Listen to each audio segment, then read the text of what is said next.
Who am I kidding? Hey guys, what's up? I'm back with another video where we will be solving a three reservoir problem using Darcy, Manning, and Hazen's formula. Before solving, let me give you some info about the formulas we will be encountering throughout the video. So first we have the Darcy-Weisbach formula. It is a fundamental equation in fluid mechanics, specifically for calculating the pressure loss or head loss due to frictional effects in pipe or channel flow. It's commonly used in hydraulic engineering to analyze flows in pipes, ducts, and channels. In a system with three reservoirs, the Darcy-Weisbach formula would be used to determine the pressure losses in the pipes or channels connecting the reservoirs. This calculation would involve considering the length, diameter, flow velocity, and roughness of each pipe or channel segment. By summing up the individual head losses along the path between the reservoirs, one can determine the total head loss and consequently the pressure difference or the energy loss between the reservoirs. Okay, now we have the Manning's formula. It is a widely used empirical equation in hydraulics for calculating the flow of water in open channels like rivers, streams, and culverts. It's particularly useful for estimating flow rates in natural channels where the boundary conditions may vary. When discussing the three reservoirs, Manning's formula can still be applied to each reservoir independently if they are connected by open channels. However, it's essential to consider the combined effect of the three reservoirs on the overall flow characteristics, including the factors like inflow rates, outflow rates, and changes in water levels. Lastly, we have the Hazen-Williams formula. It is a widely used empirical equation in hydraulic engineering for calculating the flow of water in pressurized pipes. It's particularly popular for its simplicity and ease of use, especially in municipal water distribution systems. In a system with three reservoirs, the Hazen-Williams formula would be used to determine the flow rates in the pipes connecting to the reservoirs. This calculation would involve considering the diameter, slope, length, and the roughness coefficient of each pipe segment. By applying the formula to each pipe in the network and considering the flow conservation principle, one can determine the flow distribution among the reservoirs. Okay, now here's our problem. We have here an illustration of three reservoirs connected with different elevations. We will first be determining the flow into or out of reservoir A using Manning's formula. Now we will first consider reservoir A and reservoir C for us to determine if reservoir B will be receiving or giving water or the liquid in the reservoir. Now here is our AGL from reservoir B is leveled at junction point and from A to junction point as well as reservoir C.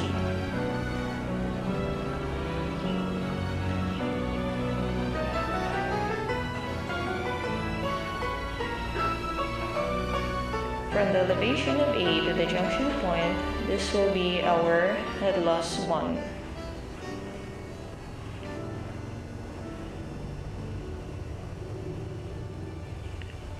And from junction point to C will be our head loss 2.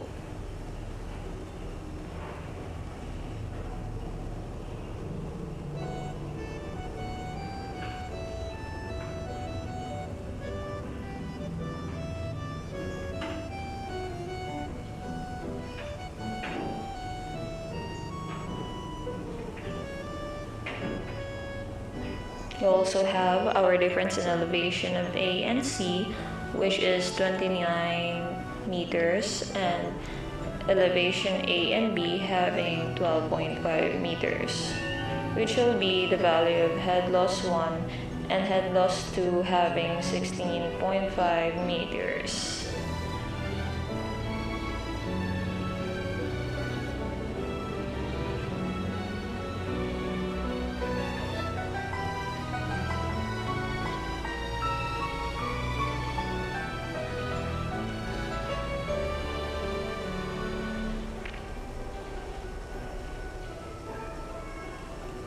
Now, how will we determine QB is giving or receiving? So we have our Manning's formula, and we will first determine QA and QC by substituting the given values.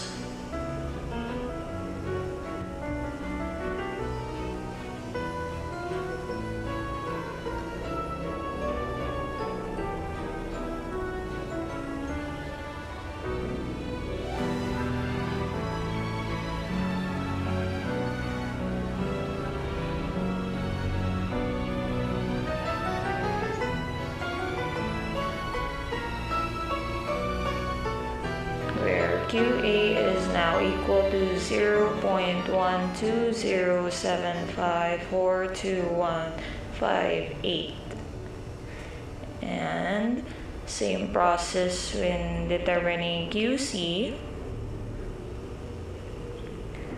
which will give a result of 0.0157160253.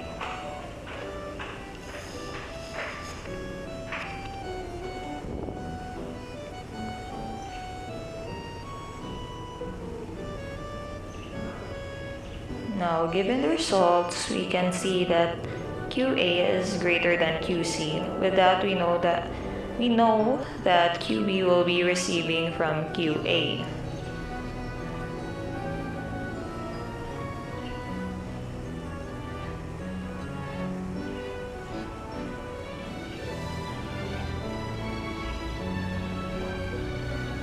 With the result of B receiving, we can see the AGL going down from junction point to reservoir B, having new values of head losses.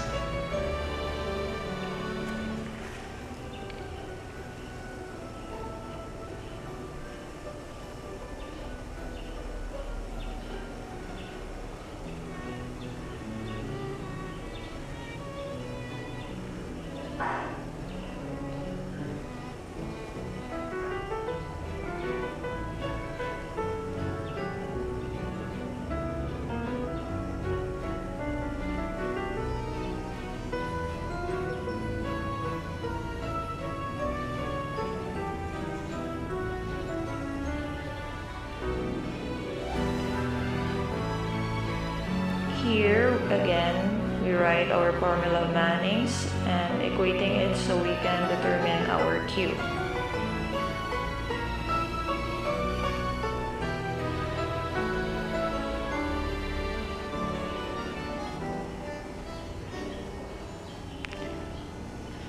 In solving reservoir problems, we separate our constants from our head loss, getting Q is equal to the square root of K times the square root of our head loss.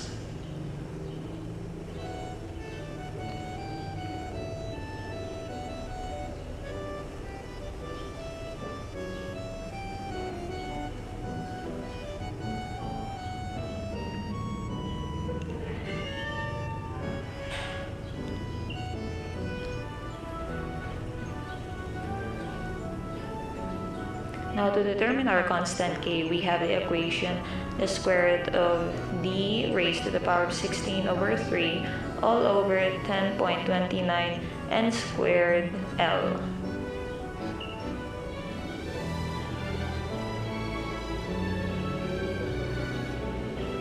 To determine the constant of reservoir A, we will substitute the given values, getting a result of 0.03415444999, and same goes with reservoir B and C.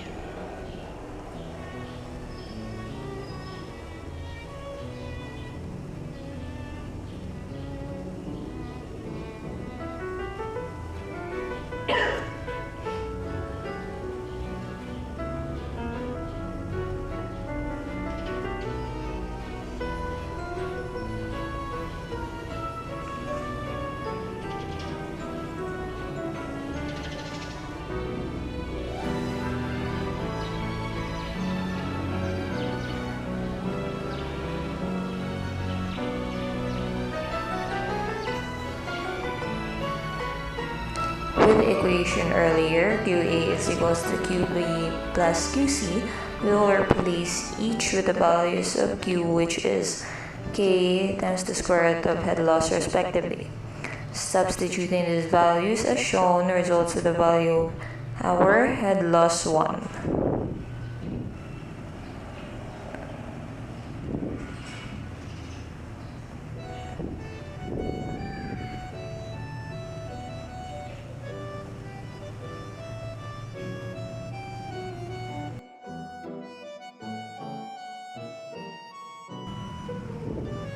Our head loss 1 is 2.666856853.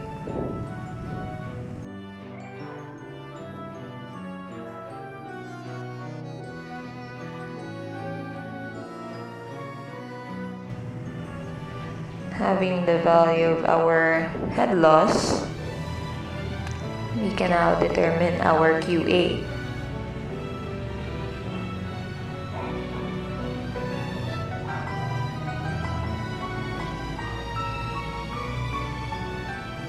We will substitute the values on the formula. QA is equals to K sub A times the square root of head loss 1 times 1000 liters, since we will be using liters per second.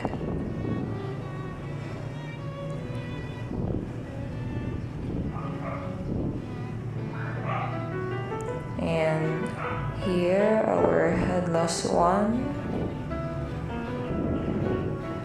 And we have a value of our QA, which is 55.78 liters per second.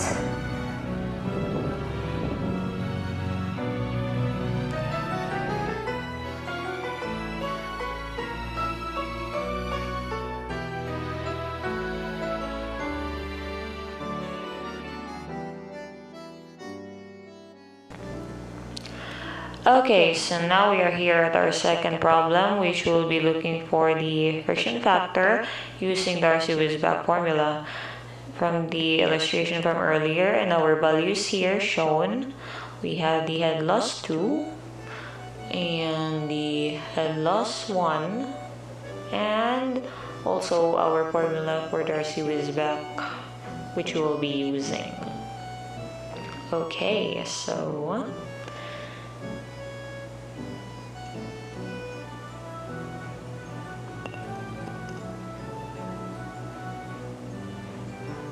here we will be getting the value of our head loss 2, which we'll be using later. We have 12.5 minus the value of head loss 1, which is 2.666856853 meters.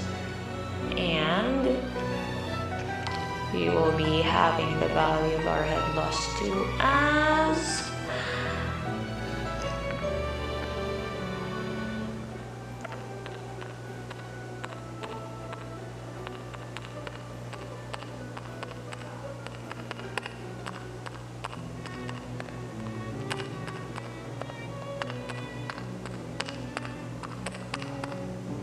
we have a value of 9.833143147 meters.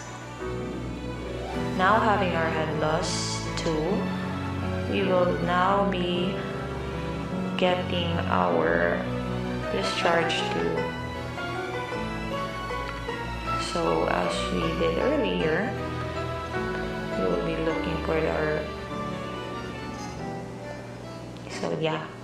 looking for our QB, and same as earlier, we will be having it as K sub 2, K sub B is the square root of our head loss 2, which is 12.5 minus head loss 1.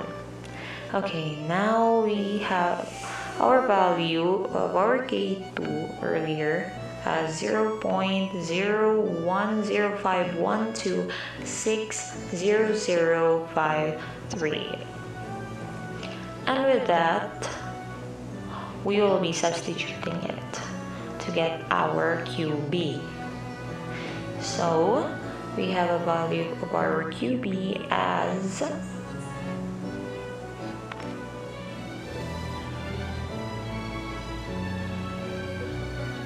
0.0, oh wait, that's really, let me turn it to 0, 0.032957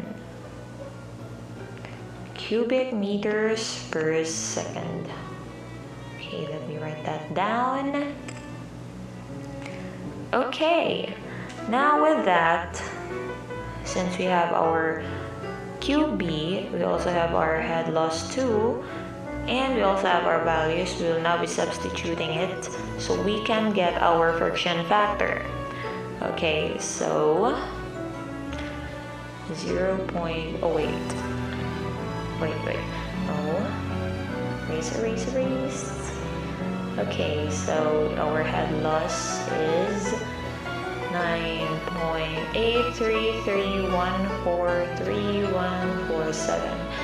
So guys, there's an easy way so you wouldn't have to do it manually. There's a calculator technique for it, but here in the video I will be doing it manually. Okay, so now we have 0.026 and our F, and we also have a value of our L, which is 1360.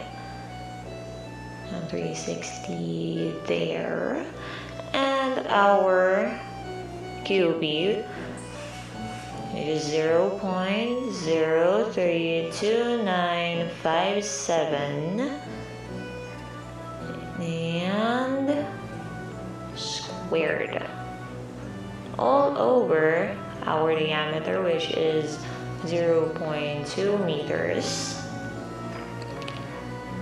2 meters to the power of 5.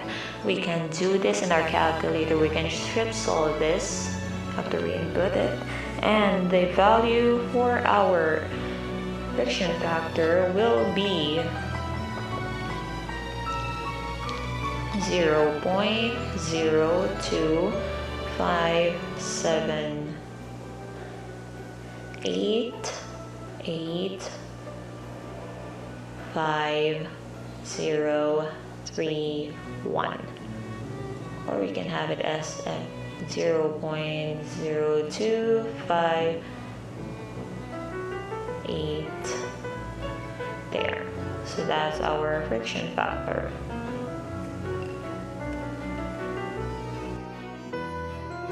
Now we are in our third problem, where we will be looking for the head loss in meters when elevations A and B are 60 meters and 35 meters respectively. And we will be using Williams formula. We also have the value of our C sub 1 is equals to 130.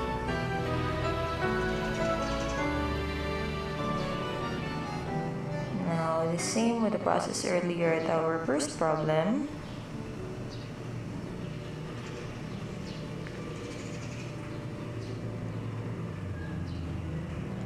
We will be doing the illustration the same as earlier,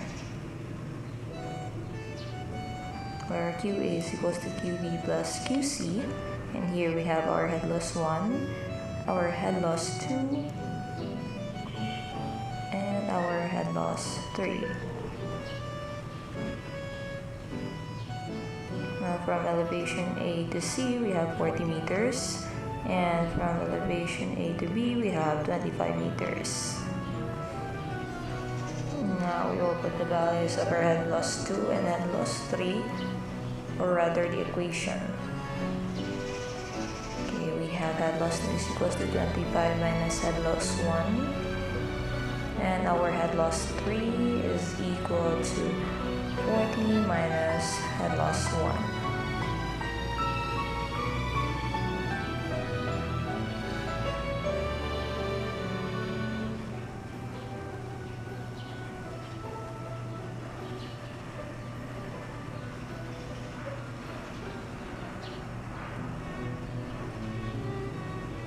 here we have our Hazen-Williams formula. Head loss is equals to 10.67 multiplied by our length, and Q raised to 1.85 all over C sub 1 raised to 1.85 multiplied by our D raised to 4.87.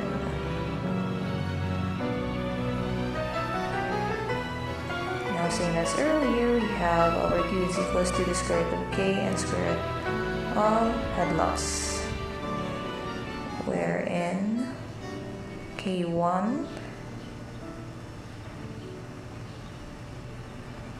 here again we will be doing this. So our K will be 1.85 root of C sub 1 raised to 1.85 times D raised to 4.87 and all over 10.67 times L. Now we will be substituting that here for our K1.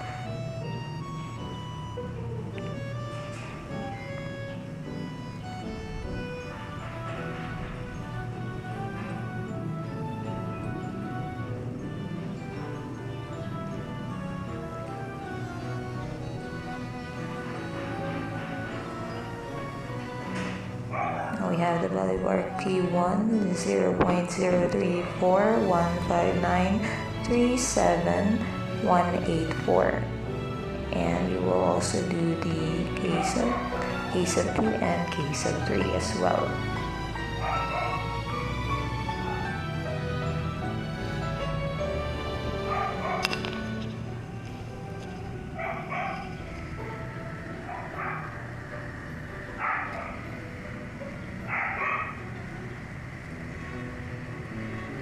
K sub 2, there's 0.010577493131, and our K sub 3,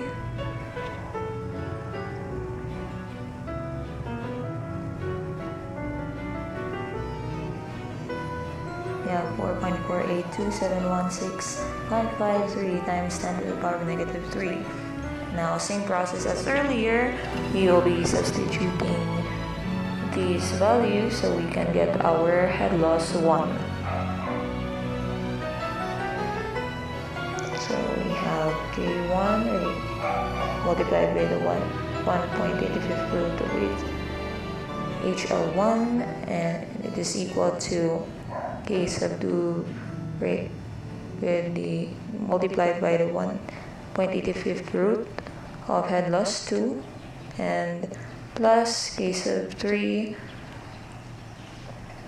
multiplied by the 1.85 root of head loss 3, and we have our head loss 1, which is equal to 5.236 meters, and substituting that, we have the value of our head loss 3 is equals to 34.764 meters. And that will be all for my video. Please like and subscribe.